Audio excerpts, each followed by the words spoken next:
Hey everybody, welcome to this bi-monthly Google Hangout.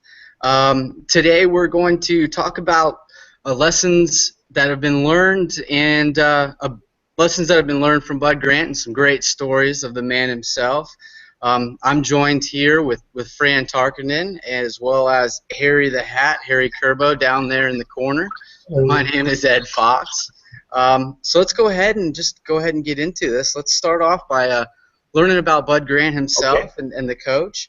But Fran, all the time you often say that Bud Grant was so much more than just a football coach. Yeah. Help me to know what you mean by that. Well, all of you people out there that have joined us on the Google Hangout, thanks for being with us.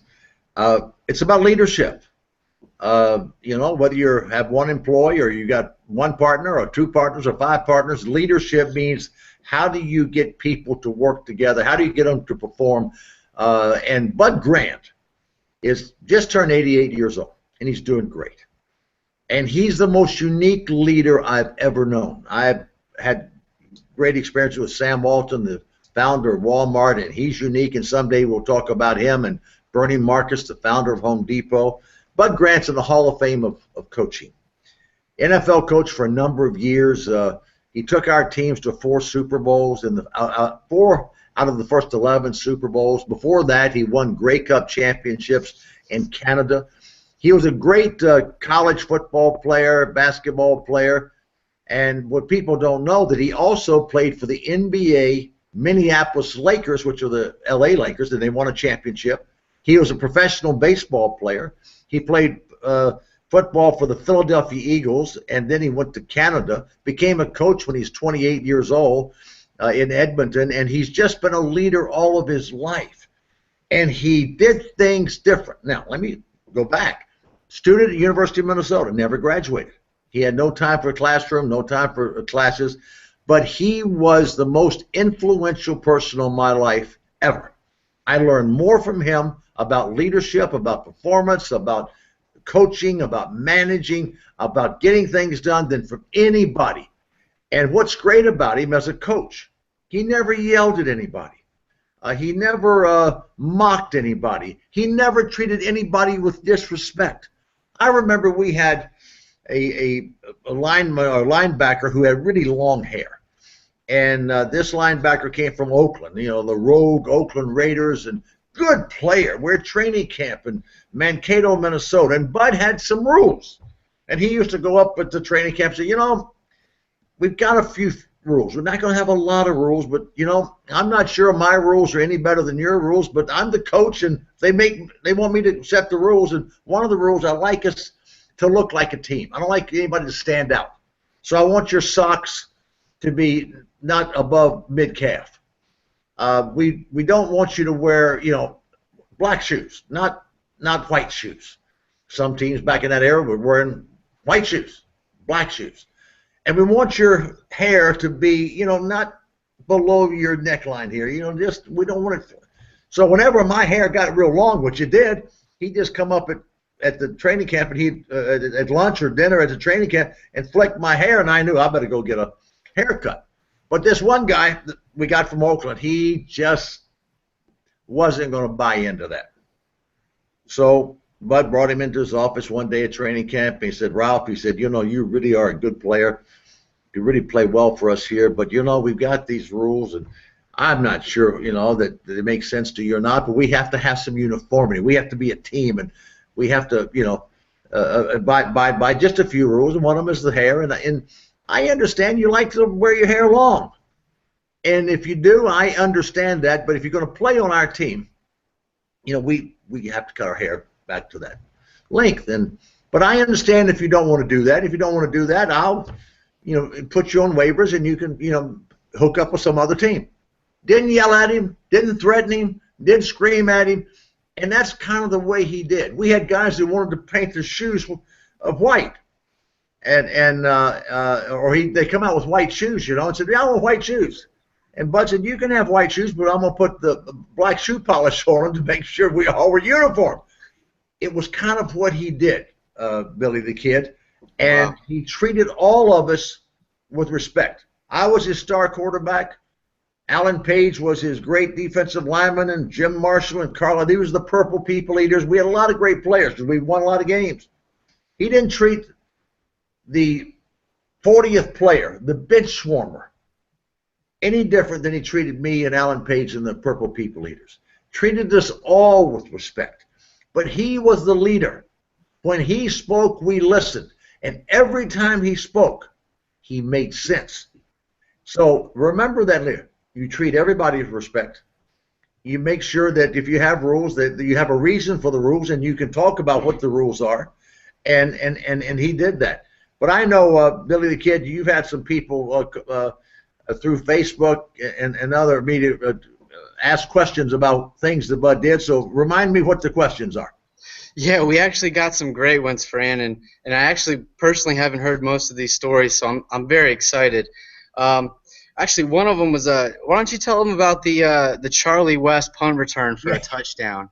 Okay, this is a good one. We're playing in against the Detroit Lions. We always beat the Detroit Lions, but this game was late in the season. If we win, we beat them for the 9th straight time. We win the division championship again. And it was a tough game, and it was back and forth, and it was in the 4th quarter, and the game was in, we were down 4 points. We're probably going to lose the game, and they punt to us. There's a rule that if you're a punt returner, you never catch a punt inside the 5-yard line. You might fake a fair catch and let it hit and go into the end zone and bring the ball to the 20, but Charlie West caught the ball on the 5-yard line, a no-no. Against the rules. And he took it and he proceeded to run 95 yards for a touchdown. We went ahead. We ultimately would win the game, and the stadium is going crazy. The players are going crazy, and the sideline is going crazy, and I'm always standing next to Bud Grant on the sidelines because I wanted to hear everything he said, because everything he said made sense. But I see this happening, and I know he's going to do something, but I don't know what he's going to do. I know he's not going to yell at Charlie. So we're standing on the sideline, and Charlie gets about 15 yards from where we are, and noise was unbelievable. And in a very even voice, Bud Grant says, "Charlie." I don't know how Charlie hears that, but he did. And he looked around, and he walked over to Bud, and Bud didn't change expression. He said, "Charlie, if you ever do that again, you'll never play another down for the Minnesota Vikings." Now, it was because really there was a reason we're not supposed to catch balls inside the 5-yard line. There's a reason we have some rules that we have to abide by in disciplines to make sure that we don't make unnecessary mistakes. And if that was something that he would do on a regular basis, we're going to get beat. And Bud Grant always said, I want smart players. I want players, they don't have to have a big IQ, but understand where they are on the football field and understand the fundamentals that we need to play by to give us the best chance to win. Wow. Well, there's another one that came in, and it's hard for me to believe, but did he really make you guys stand at attention for the national anthem? This is a great one. In the National Football League, we got a lot of free spirit, tough guys. And you see them today. Well, back in my era, they were just as tough and not quite as big, but they were big, tough guys. And when they had the national anthem before every game, everybody would be on the sideline, and we'd be scratching our head and, one leg out in front of the other. Nobody. There was no uniformity, no drill, no nothing. And so Bud Grant, at the end of every training camp, would get Carl Eller, our all-pro Hall of Fame defensive end, 6'6", 270 pounds of steel. And he said, "Carl, I want you to take all the team through how we stand on the sidelines to start the game and listen to the national anthem." And he picked up him because he was in ROTC at University of Minnesota. And he was in the Army Reserve. So he wanted, and so Carl would get out there and he would, put his heels together like that, and your feet flare out, and we'd put the helmet in our right rib cage, and we'd hold it there and have the chin strap, and we'd stand at attention with our heels clicking together and listen to the national anthem. And nobody else did that. We practiced that. Can you imagine? We practiced that before the first exhibition game. And our players got so they really were proud of that. Because we looked across the field and the other field, oh, they're disoriented and they're no organization, no pride. It was a prideful thing for us, if you can imagine. Something that simple.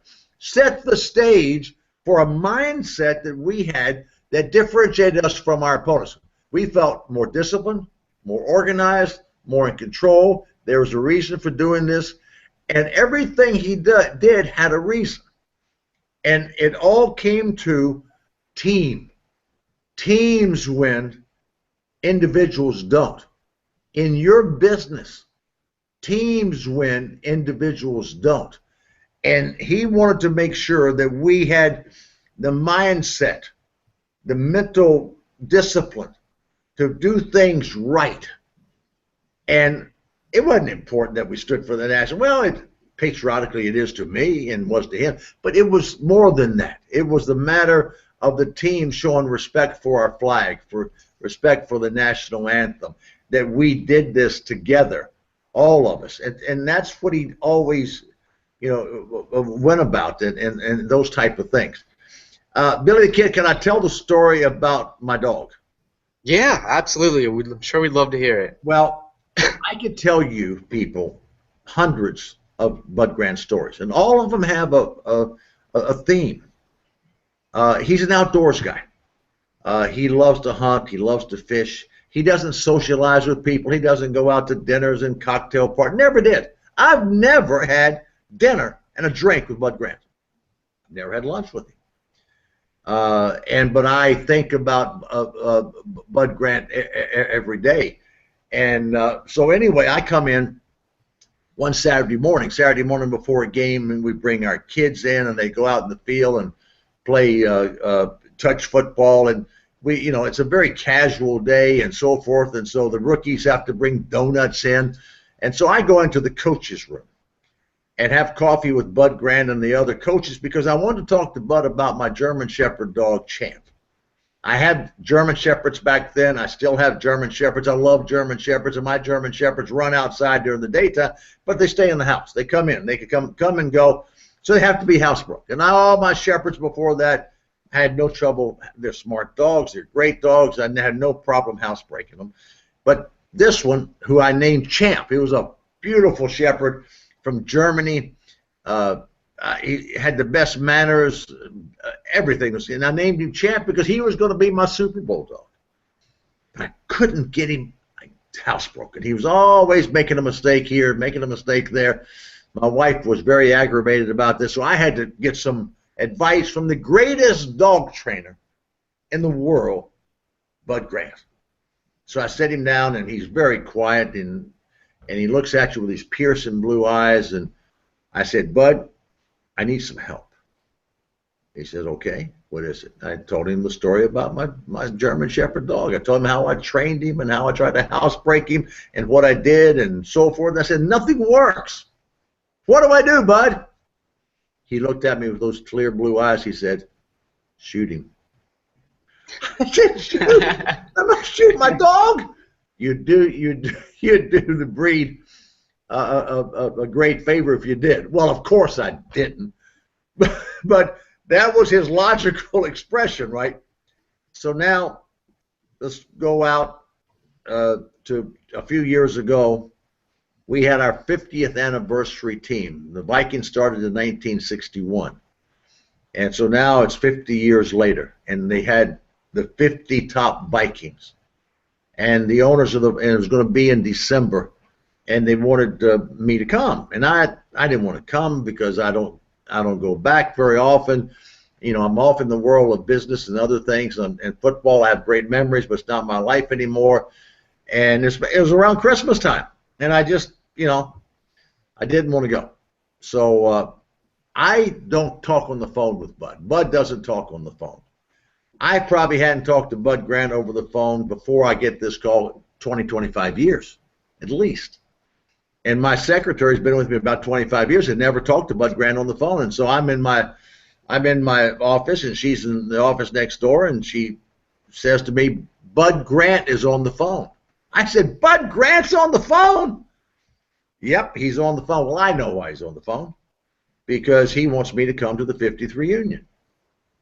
And so he gets on the phone. He said, I guess, do you know why I'm calling? I said, no, I have no idea. But because I guess you just call and see how I'm doing, because you always check in with me, which is a joke, right? So he says, they got the 50th anniversary team. And the only three people that are not going to be there are you, Wally Hilgenberg, who had died a few years before that, and myself. I said, really? And why aren't you going to be there, bud? He said, because I'm not going to go if you don't go. He had me, didn't he? How could I not turn down Bud Grant? I said, okay, Bud, you got me again. I will go, and I'll be there. He said, oh, by the way, when you come up, could you do me a favor? I said, sure, what do you want? He said, I'd like you to get this old dog having a hard time getting around. I'd like you to put him down for me. And that's the humor of Bud Grant and the logic of Bud Grant. But he's very, very special, and I hope these stories have been entertaining to you. And also take the meaning from those stories, because he's really one of the purest, greatest leaders I've ever known. Wonderful, wonderful. Well, Fran, do we have time for one more, you think? Sure, just do one more. One more quick one. I heard he's got had some really, really interesting cold weather rules for the sidelines. You got a couple of those you can tell us? Yeah, we played in the cold. We practiced in the cold. And first of all, he'd make a speech every year before we had the sub-zero weather. And he'd tell the story about the Eskimos putting in the pipelines up in Alaska and how they didn't have gloves and they had, light coats on, and they didn't get cold because their mindset, their mindset was so tough they could not give. So we didn't have any on the sideline. We didn't have any warmers on the sideline. We couldn't wear jackets. We didn't have any gloves and all those things, because he'd want us to have a mindset of not having to have those things in the game. And you know what? It worked, because we would play those teams, the Cowboys from Dallas and the Los Angeles Rams from L.A., and we had a big advantage as soon as we walked on the field, because our big guys wore short-sleeve shirts in 10 below zero. We had no heat warmers on the sideline, no gloves, But I got to tell you, Billy the Kid, I did have a pair of gloves, and I kept my hands in my coat pockets with the gloves on, because I needed to be warm. Yeah, I certainly wouldn't have made it, Fran. Well, I appreciate all the stories. I'm sure everybody else does out there. Thank you, everybody, for joining us. As promised, we're going to go ahead and announce the winner of this month's autographed Fran Tarkenton picture, and that's Eric Trolley. So, Eric, we will be shooting you an email pretty soon to get your information and get that mailed out to you. As always, we'll have this hangout posted on frantarkenton.com for a replay. So if you know anybody that missed it, or you missed portions of it, feel free to log back into the website and take a look anytime. Thanks, Fran. Thanks, everybody, again, and we'll see you next time.